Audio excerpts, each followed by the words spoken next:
আপোনালোকে গম পাইছেনে? চীনে এই পৃথিৱীৰ সকলোতকৈ ডাঙৰ নদী বান্ধ মেডক হাইড্ৰ পাৱাৰ প্ৰজেক্ট আমাৰ ব্ৰহ্মপুত্ৰ নদীৰ ওপৰত নিৰ্মাণ কৰি আছে। ইয়াৰ ফলত আমাৰ অসমত কি প্ৰভাৱ পৰিব, নৰ্থ ইষ্টৰ ওপৰত কি প্ৰভাৱ পৰিব, ভাৰতৰ কি লাভ আৰু লোকচান হ'ব, সেই বিষয়ে ভিডিঅ'টোত বিতংগ আলোচনা কৰা হ'ব। লগতে এই মেডক হাইড্ৰ পাৱাৰ প্ৰজেক্টটোনো কি হয় তাৰ বিষয়ে ভালকে এই ভিডিঅ'টোত আলোচনা কৰা হ'ব। গতিকে ভিডিঅ'টো শেষলৈকে চাই থাকক। মেডক হাইড্ৰ পাৱাৰ প্ৰজেক্ট ই হৈছে এই পৃথিৱীৰ সকলোতকৈ ডাঙৰ হাইড্ৰ পাৱাৰ প্ৰজেক্ট। এই প্ৰজেক্টটো আমাৰ অৰুণাচল প্ৰদেশৰ একেবাৰে ওচৰত, মানে অৰুণাচলৰ পৰা 40-50 কিলোমিটাৰ মান দূৰত নিৰ্মাণ কৰি থকা হৈছে। আমাৰ ব্ৰহ্মপুত্ৰ নদীখনৰ চীন দেশত কি হয়, ইয়াৰলং চাংপো নদী নামেৰে জনা যায়। এই ইয়াৰলং চাংপো নদীখনত মানে ব্ৰহ্মপুত্ৰ নদীখনতে এই প্ৰজেক্টটো নিৰ্মাণ কৰি থকা হৈছে। আৰু ব্ৰহ্মপুত্ৰ নদীখনৰ কি হয়, অৰুণাচলৰ চিয়াং বুলি কয়।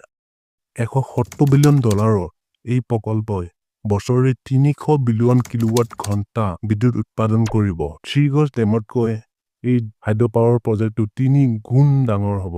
5টা বিদ্যুৎ কেন্দ্ৰ আৰু নামচা বাৰুৱাৰ পৰ্বতৰ সুৰংগৰ জৰিয়তে এই বান্ধে নদীৰ 2000 মিটাৰৰ পতনৰ শক্তি ব্যৱহাৰ কৰিব। ই চীনৰ নিৰপেক্ষতা লক্ষ্য আৰু তিব্বতৰ অৰ্থনীতি উন্নত কৰিব বুলি আশা কৰা হৈছে। কিন্তু এই ডেমটো হিমালয়ৰ একেবাৰে ভূমিকম্প সংবেদনশীল অঞ্চলটোত বনোৱাৰ বাবে ইয়াৰ পৰা কিছু ক্ষয়ক্ষতি হোৱাৰ সম্ভাৱনা আছে। 2035 চনৰ ভিতৰত সম্পূৰ্ণ হ'বলগীয়া এই বান্ধটোৰ ফলত আমাৰ উত্তৰ পূৰ্বাঞ্চলত কি প্ৰভাৱ পৰিব তাৰ বিষয়ে আমি অলপ আলোচনা কৰি আহোঁ।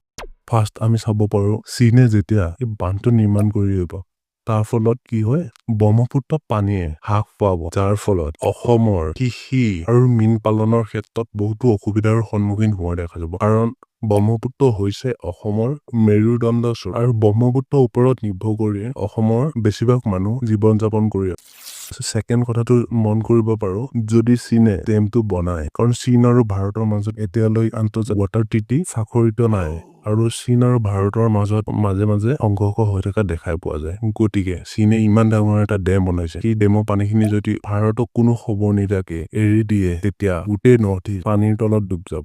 তৃতীয়তে জৈৱ বৈচিত্ৰ্যৰ ক্ষতি হ'ব, অৰ্থাৎ যেতিয়া ব্ৰহ্মপুত্ৰৰ পানীৰ লেভেলটো হ্ৰাস পাব, তেতিয়া পানীত থকা বিভিন্ন ধৰণৰ ডলফিন, মাছৰ প্ৰজননত প্ৰভাৱ পৰিব, যাৰ ফলত জল সম্প্ৰদায়ৰ জীৱিকা বিপন্ন হৈ উঠিব। এতিয়া কথা হ'ল, এই বান্ধৰ পৰা আমাৰ চাবলৈ গ'লে লাভ বহুত কমেই হ'ব।